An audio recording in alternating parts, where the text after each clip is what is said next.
भैया ने जो प्रेम की गृहिणी गोपियों की दशा सुनी, रोने लगे। जब श्याम ने सुनी ऐसी कहानी है, नैन से धर्म को पानी है, वो श्याम की बनी दीवानी है, मैंने उनकी आज बिसारी है।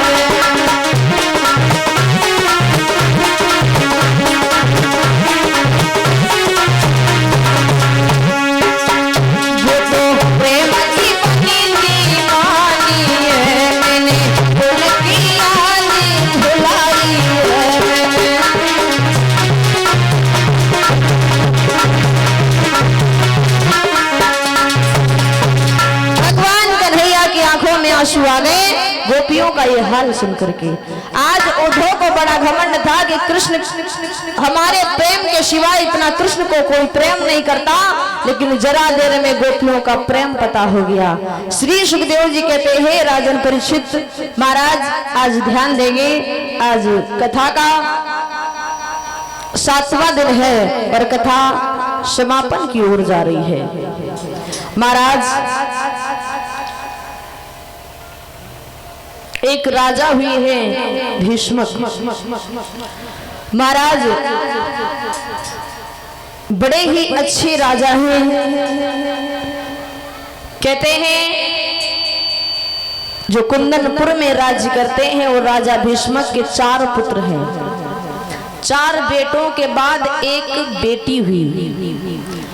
महाराज मैंने उस दिन बताया था, कहते हैं वो राजा जो भीष्मक थे उनके घर जब बेटी का जन्म हुआ तो राजा भीष्मक बड़े प्रसन्न हो गए, बड़े खुश हुए कि भगवान ने मेरे घर एक देवी दी है और बड़ी ही आभारी हो भगवान का जो मेरे घर में कन्या का जन्म हुआ।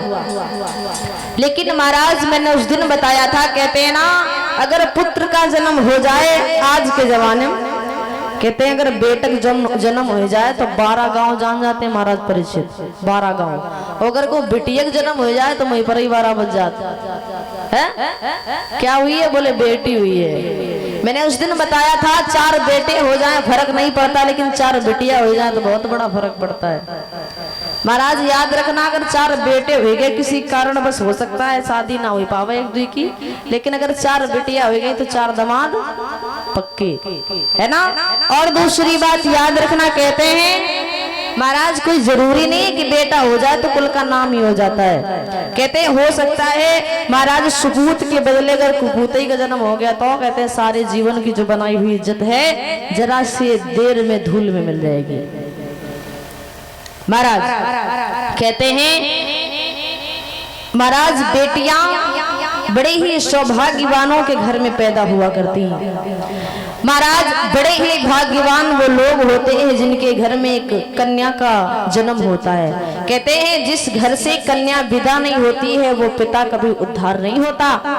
हर एक पिता का हक है कि एक कन्या दान जरूर करे, एक डेहरी से बेटी को विदा जरूर करे। महाराज कहते हैं महाराज बेटों से भी ज्यादा कई गुना बेटियां मानी गई हैं। कोई विद्वान कहता है, कहते हैं ओस की बूंद सी होती हैं बेटियां, दामन दिल थाम हो तो रोती हैं बेटियां, एक घर की आन होते हैं बेटे तो 2-2 घरों की शान होती हैं बेटियां। कहते हैं बेटी वो रतन होती है जो हर किसी के घर में नहीं होता। महाराज बड़े भाग्यवान वो लोग हुआ करते हैं जिनके घर में बेटियों का जन्म हुआ करता है।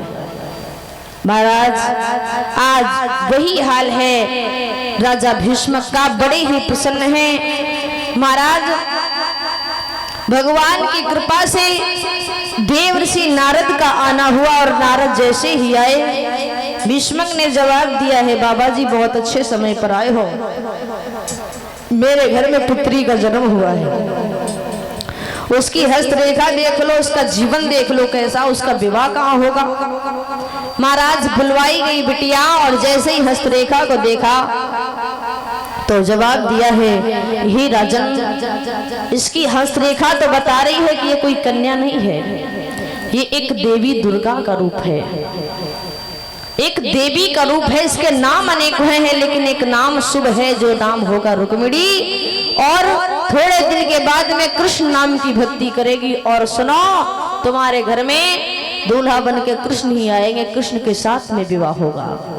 तो जैसा ये सुना कि कृष्ण के साथ में विवाह, भीष्म बड़े प्रसन्न हुए, बहुत खुश हुए। अरे अगर कन्हैया इस आंगन में आ गया तो ये घर घर नहीं स्वर्ग हो जाएगा। बड़े खुश हुए।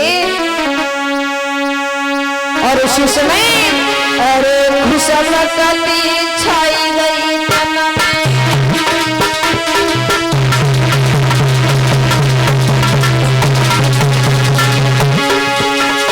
अरे खुशमकती छाई गई तन में, राजा लिपट पड़ो तो शरण में।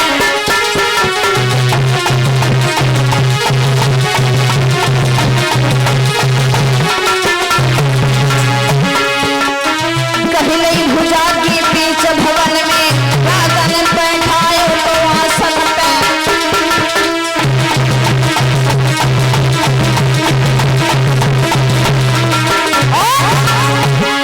और जो तुम मांगो सोई हम दिए, बाबा जी बिनती सुनो।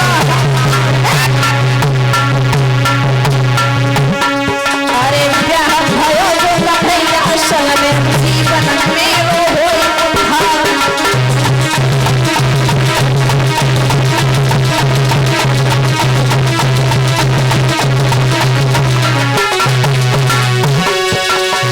मेरी कन्या घर में आई गई है भोले बाबा जी, मेरी देवी घर में आई गई है भोले बाबा जी।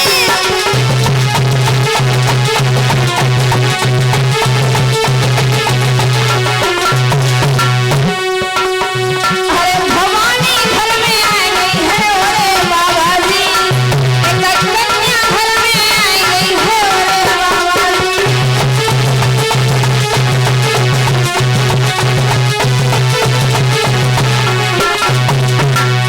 जवाब दिया, बड़ी ही खुशी की बात है, मेरे घर में एक कन्या का जन्म हुआ।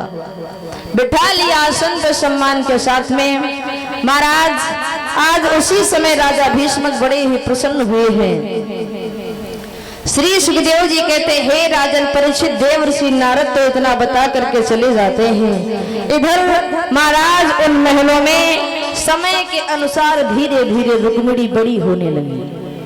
अब जब धीरे धीरे बड़ी होने लगी, कहते हैं थोड़ा बड़ी हुई तो एक दिन की बात है, छत के ऊपर रुक्मिणी खड़ी हुई थी। और छत के ऊपर जब खड़ी थी तो महाराज रास्ते से एक बाबा जी जा रहे थे, और बाबा जी कुछ गाते गुनगुनाते हुए जा रहे थे। क्या बताया कि ब्रजभूमि में हुआ है अवतार कन्हैया का,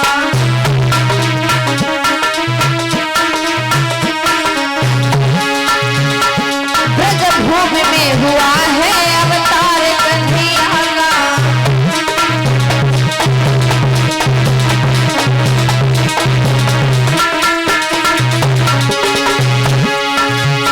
ब्रजभूमि में हुआ है अवतार कन्हैया का, अवतार कन्हैया का।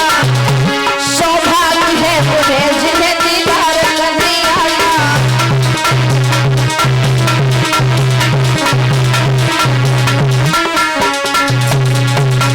ब्रज में कृष्ण का अवतार हो चुका है। बड़े ही सौभाग्यवान वो हैं जिनको दर्शन हुए कृष्ण के। ये बात छत के ऊपर खड़ी रुक्मिणी सुन रही थी कि कृष्ण आ गए हैं। अरे हमें तो पता ही नहीं चला कि कृष्ण आ गए हैं। तो मन ही मन में रुक्मिणी ने प्रण कर लिया और मन में सोचा कि वाह जी वाह, कृष्ण आ गए और हमें पता भी नहीं है।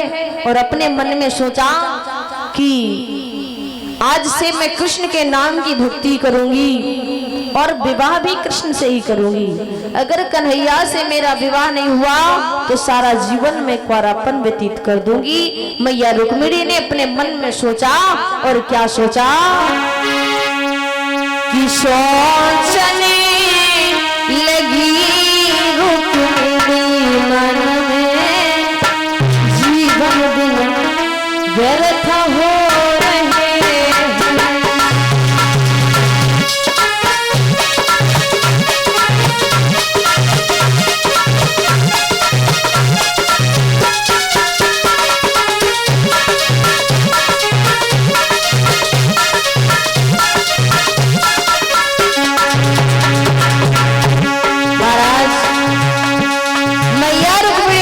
में सोचा कि कृष्ण यहाँ पर आ चुके हैं और सोच रही है खड़े छत पे क्या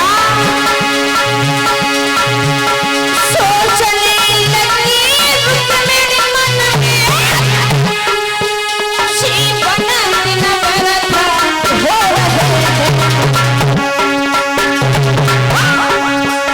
माया इस जगह विराज रही माया मन घर सो रहे हैं।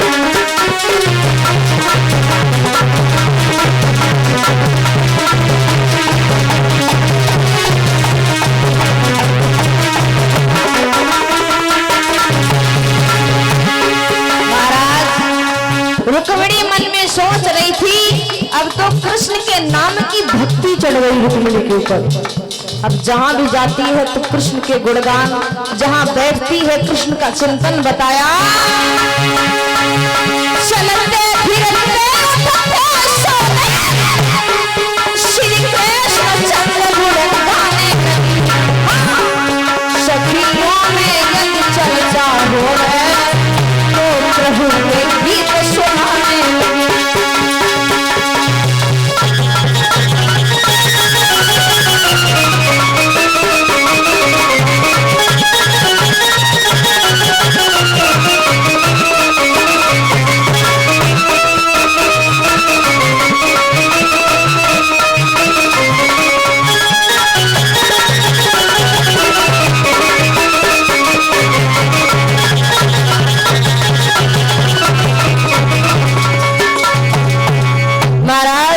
रुक्मिणी ने मन में सोचा कि कृष्ण के सिवा अब किसी दूसरे के साथ में विवाह नहीं करेंगे। मन में सोचने के बाद में अब जहां भी जाती है बैठती है कृष्ण के नाम की चर्चा करती है। महाराज समय के अनुसार धीरे धीरे मैया रुक्मिणी बड़ी होने लगी और समय भी गुजरने लगा। इधर जब बड़ी होने लगी है तो एक दिन अपने सहेलियों के साथ में खेल रही थी तो महाराज रुक्मिणी के माँ ने रुक्मिणी को देखा कि रुक्मिणी अब बड़ी हो गई है, विवाह की योग्य हो गई है, क्यों ना कहीं अच्छा घर वर देख करके रुक्मिणी का विवाह किया जाए। महाराज कहते हैं ना जब बेटी घर में होती है तो माता पिता को चिंता होती है कि कहीं बेटी का विवाह करना चाहिए अच्छा घर वर देख करके। और महाराज हर किसी को चिंता होने लगती है। कहते हैं महाराज आज के जमाने में अपने भारत देश में देखा जाए तो महाराज संस्कारों की बहुत जरूरत है। कहते हैं आज के जमाने में अगर देखा जाए तो संस्कारों की बहुत जरूरत है अपने इस भारत भूमि में। कहते हैं महाराज अगर कभी विवाह किया जाए बेटी का तो कहते हैं अगर कहीं देखने जाओ लड़के को तो उसके घर को बाद में लड़के को देखने के बाद तो सबसे पहले ये देखा जाए कि उस लड़के के दोस्त कैसे हैं। कहते हैं जैसी संगति होती है महाराज बच्चा वैसा ही होता है। याद रखना माता पिता किसी के गलत नहीं होते। जो माता पिता को देखा जाए कहते हैं बच्चे के दोस्तों से मिलना चाहिए कि उसके दोस्त कैसे हैं। यदि उसके मित्र अच्छे हैं तो वो भी अच्छा होगा। दूसरी बात कहते हैं अगर कभी बेटी के लिए देखने भी जाओ लड़का ना महाराज परिचित बड़े काम की बात है, कब वो तो काम आवेगी।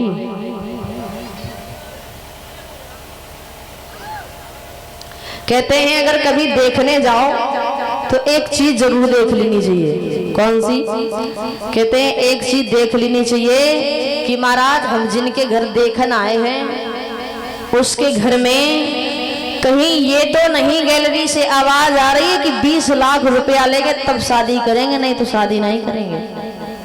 कहते हैं जिसे धन की इच्छा होती है ना, जिसे धन का लालच होता है, पैसे का लालच होता है, वहां तुम्हारे बेटी की कभी कदर नहीं होगी। जिसके घर में पैसे की इच्छा होती है, धन की ज्यादा लालसा होती है, उसके घर में बेटी की कदर नहीं होती। और एक बात, जिसके घर में बड़े बुजुर्गों की चलता होती है, जिसके घर में बड़े बुजुर्गों की चलता होती है, सदैव तुम्हारी बेटी उसके घर में सुख से रहेगी। और जिनके घर में औरतों की चलती है महाराज उसके घर में हमेशा कलह ही रहता है। मैंने बहुत ऐसे घर देखे जो स्त्रियों के द्वारा बिगड़ जाया करते। जिनके घर में स्त्रियों की चलती है उसके घर बिगड़ते हैं, कभी बनते नहीं। और जिनके घर में बुजुर्गों की चलती है, बड़ों की चलती है,